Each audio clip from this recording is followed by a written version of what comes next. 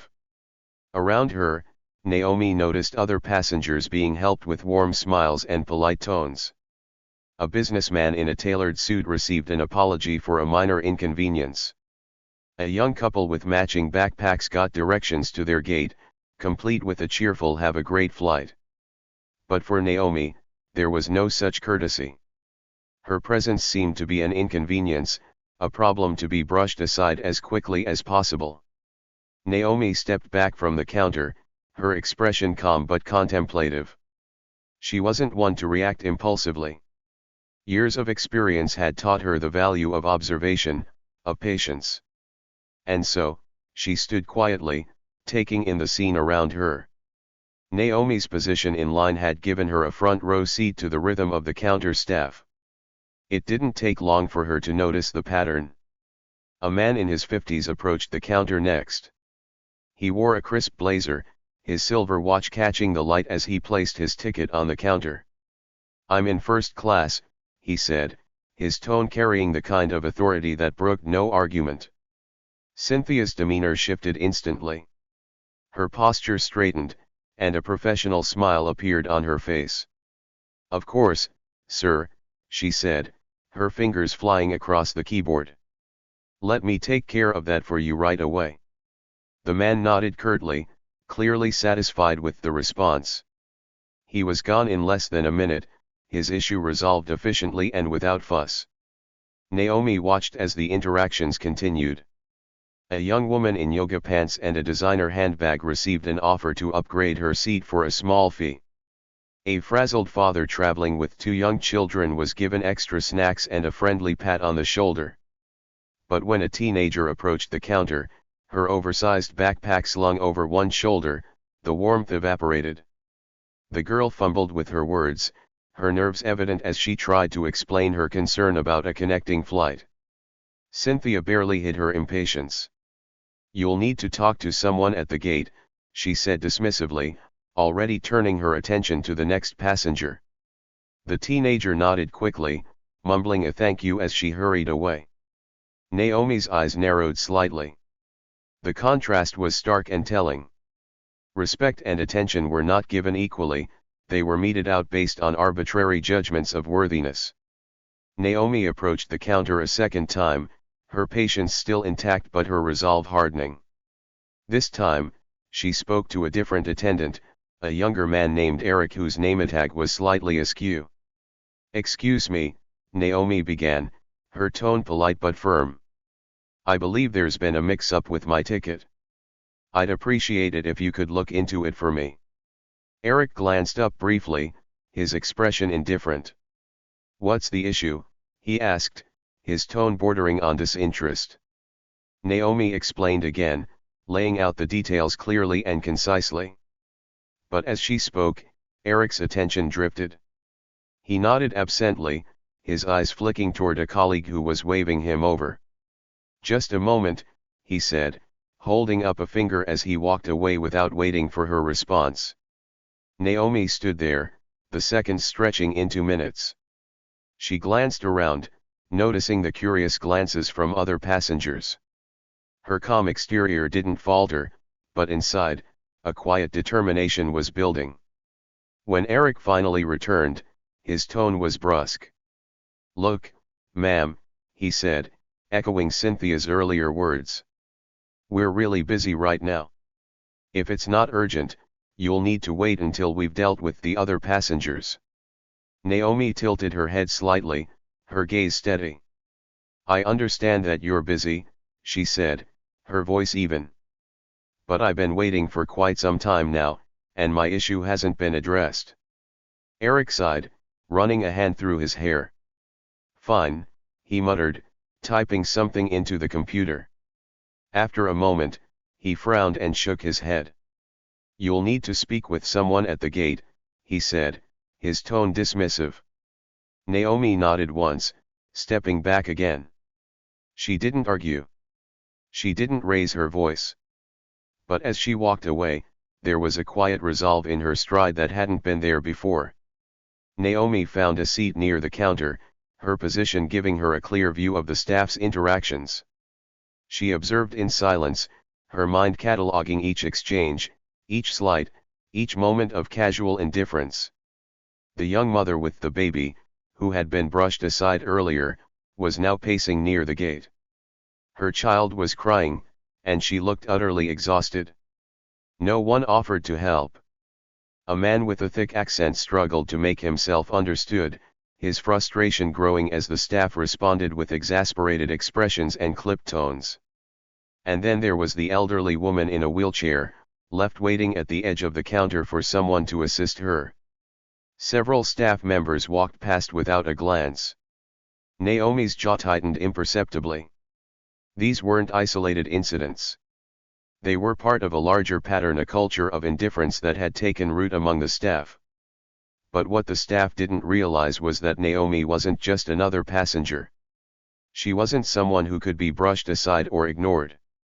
Naomi leaned back in her seat, her expression calm but her mind racing. She pulled out her phone, her fingers moving with purpose as she typed a message. The time for observation was over. It was time to act. Naomi's action set off a chain reaction that would change the course of the day, not just for her, but for everyone in the terminal. As she hit send on the email, she felt a quiet sense of satisfaction. The staff continued their work, unaware that their every move was being scrutinized. Each dismissive comment, each impatient sigh, each moment of neglect was another nail in the coffin they were unwittingly building. Naomi remained seated, her demeanor unchanged. She didn't need to rush. She knew that the wheels were already in motion, and soon, the dynamics at the counter would shift dramatically. The story would not end the way the staff expected. Naomi stayed in her seat, her composure unshaken, though the whirlwind of thoughts in her mind painted a different picture. She had sent her email not to escalate matters for herself alone, but to shine a light on the broader problem unfolding before her eyes. It wasn't about her ticket anymore, it was about the culture she had just witnessed, a culture of complacency and prejudice. Cynthia and Eric went back to their tasks, oblivious to the storm brewing just a few feet away. Naomi's presence had already left an impression, though they didn't realize it yet. She watched as Cynthia handled yet another passenger, a man in a tailored navy suit with a briefcase that gleamed like it had never seen a scratch. "Absolutely, sir. Let me handle that for you," Cynthia said, her voice sugar-sweet and her demeanor professional. In less than 2 minutes, the man was sent on his way, his issue resolved with a smile and a cheerful wave. Not long after, a young woman approached. Her clothes weren't designer, her luggage was frayed, and her nervousness was palpable. She hesitated as she spoke, explaining how her connecting flight had changed gates and asking for directions. Cynthia barely hid her irritation. "The information is on the board," she said, her voice clipped. "It's not that hard to find."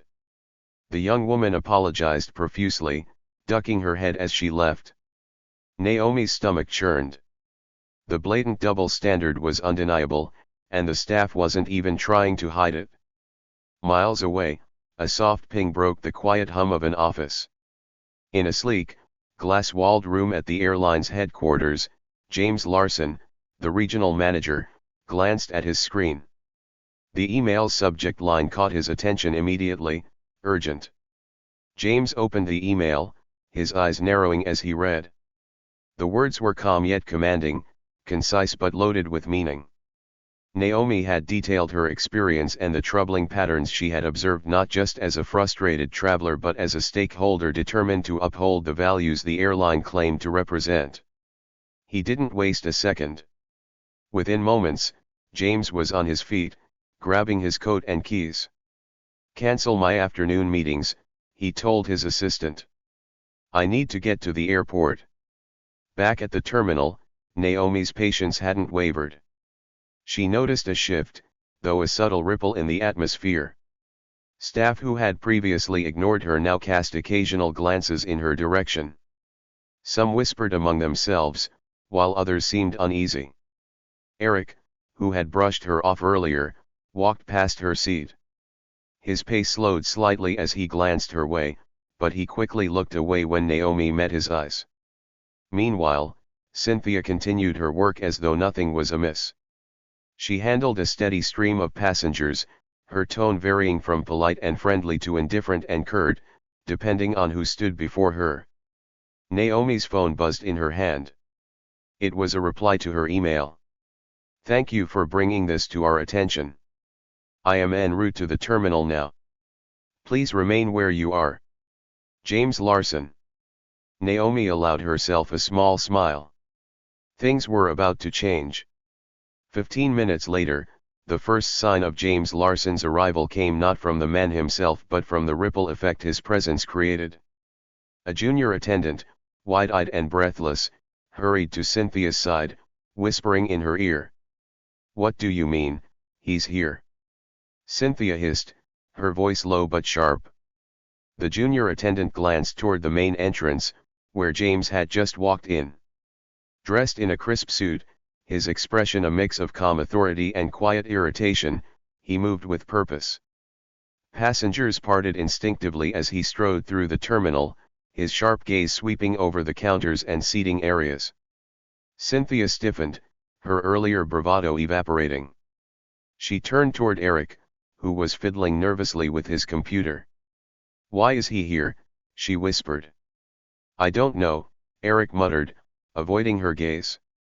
Naomi watched the scene unfold, her calm expression unchanged. James's arrival was no surprise to her, but the reaction of the staff was telling. They knew, on some level, that their behavior had been less than exemplary. When James finally reached the counter, his presence silenced the area around him. Cynthia and Eric stood frozen, their professional masks faltering under his scrutinizing gaze. "Good afternoon," James said, his voice even but commanding. "I'm James Larson, the regional manager. I understand there have been some issues here today." Cynthia opened her mouth to speak, but no words came out. She glanced at Eric, who looked equally at a loss. "I'd like to speak with Ms. Naomi Carter," James continued, his eyes scanning the area. At the sound of her name, Naomi stood. All eyes turned to her as she approached, her posture composed and her gaze steady. "Ms. Carter," James said, extending a hand. "Thank you for bringing these matters to my attention. I'd like to hear more about your experience." Naomi shook his hand, her grip firm. "Thank you for coming so quickly," she said. "I believe we have much to discuss." As James led Naomi to a quieter corner of the terminal, the remaining staff exchanged uneasy glances. Passengers nearby whispered among themselves, their curiosity piqued by the unfolding drama. Cynthia and Eric stood rooted in place, their faces pale. They knew their actions or lack thereof were about to be laid bare. Naomi didn't raise her voice or speak harshly as she recounted her experience to James. Her words were measured, her tone calm, but the weight of her observations was undeniable. She described the dismissive attitudes, the uneven treatment of passengers, and the clear lack of empathy she had witnessed. James listened intently, his expression growing more serious with each passing moment. When Naomi finished, he nodded once. "Thank you, Ms. Carter," he said. "Your observations are invaluable, and I assure you, they will not go unaddressed." The tension at the terminal was now undeniable, and the staff's complacency had been shattered. But the full impact of Naomi's quiet strength and determination was yet to be seen. As the story continued to unfold, one thing was clear: justice was coming, and it would leave no stone unturned. Continuing soon with further revelations and the eventual resolution. Naomi had been patient for what felt like an eternity. The line moved slowly, and her initial issue, a misplaced ticket, remained unresolved. Yet, her calm demeanor never faltered, even as the staff's attitude toward her became increasingly indifferent.